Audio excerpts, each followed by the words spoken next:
Biden welcomes Ukraine's Zelenskyy to White House as some Republicans question aid. Washington. Ukrainian President Volodymyr Zelenskyy visited Washington, D.C. on Thursday for the second time since Russia launched an assault on his country more than 18 months ago, thanking the U.S. for billions of dollars worth of support while stressing the need for more aid to turn the tide of the war.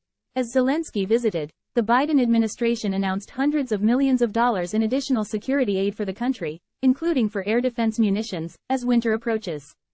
The Ukrainian president received a warm welcome from President Biden and most members of Congress, but he faced skepticism from some Republican lawmakers who oppose sending more weapons and money to the country. Zelenskyy began his visit with meetings behind closed doors with members of the House and Senate on Capitol Hill. He then headed to the Pentagon before arriving at the White House for a meeting with Mr. Biden, which he called very important. The new package of military assistance includes significant air defense capabilities to help Ukraine harden its defenses, said National Security Advisor Jake Sullivan.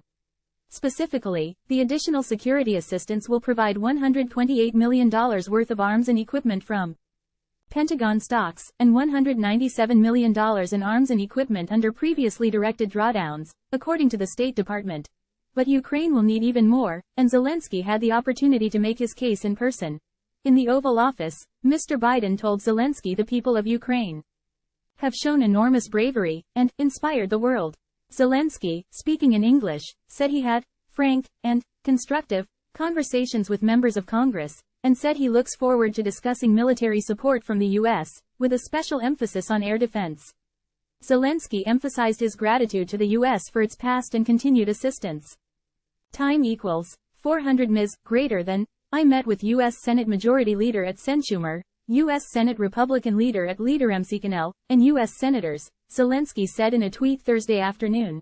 I am grateful to the U.S. Senate for helping our warriors free Ukrainian land of Russian invaders.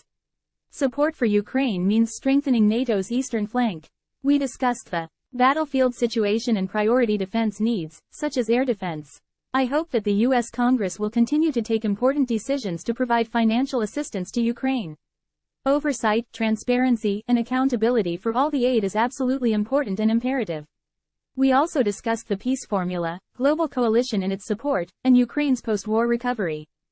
Zelenskyy encountered a slightly different environment on Capitol Hill than he did in December, when Democrats still controlled the House. Aid to Ukraine has become a sticking point among Republicans in their efforts to fund the government and avoid a shutdown by the end of the month. A number of Republicans in the GOP-controlled lower chamber are skeptical, if not vocally critical, of the United States' continued financial assistance of Ukraine, even as Mr. Biden and Republicans like Senate Minority Leader Mitch McConnell have emphasized that assistance is critical. The White House has asked lawmakers to approve another $24 billion in aid, a number that fallen flat among Republicans in Congress. After meeting with Zelenskyy, GOP Senator Josh Hawley said he remains firmly against additional funding for Ukraine. CBS News asked Republican Senator Tom Tillis of North Carolina if Zelenskyy made any appeals to senators like Hawley who are skeptical of Ukraine aid. I don't think so, Tillis responded.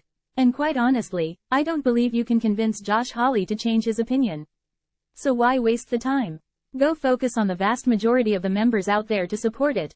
Democratic Senator Chris Coons of Connecticut said Zelenskyy was clear that if the U.S. steps away from supporting Ukraine, the Russians will win.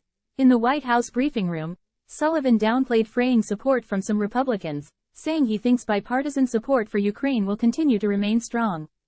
Sullivan also encouraged Americans to step back and consider what Ukraine has achieved with U.S. support. Number 1, Kyiv stands, Kharkiv stands, Kherson stands. Major cities of Ukraine are not under Russian domination and occupation today because first and foremost, of the bravery of the Ukrainian soldiers on the front lines and the Ukrainian people who are supporting them, but also in no small part because of the material assistance we have provided. And that is a significant fact, Sullivan said. Second, Ukraine is in fact taking back territory, he added.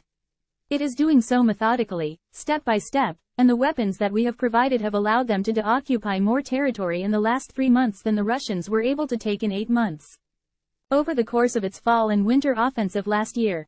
So we will keep at this. House Speaker Kevin McCarthy said Zelenskyy asked to address a joint session of Congress, but McCarthy said there wasn't enough time, a signal of where Ukraine stands with the GOP-led House. I think The best part is sit down walk through the question of what is the plan for victory, what is the plan in the field, the accountability issues that a lot of members have questions, just walk through that, McCarthy said before meeting with Zelenskyy. Zelenskyy's Washington visit follows his first in-person appearance at the United Nations since Russia invaded in February 2022. Both Zelenskyy and Mr. Biden told the UN General Assembly that Ukraine's security is integral to international security. If we allow Ukraine to be carved up, is the independence of any nation secure? Mr. Biden asked during his UNGA speech. In a recent interview with CBS News, 60 Minutes, Zelenskyy warned that world order is at stake. If Ukraine falls, what will happen in 10 years? Just think about it. If the Russians reach Poland, what's next? A third world war? Zelenskyy told Scott Pelley in the interview that aired Sunday. We're defending the values of the whole world. And these are Ukrainian people who are paying the highest price. We are truly fighting for our freedom. We are dying. We are not fiction. We are not a book.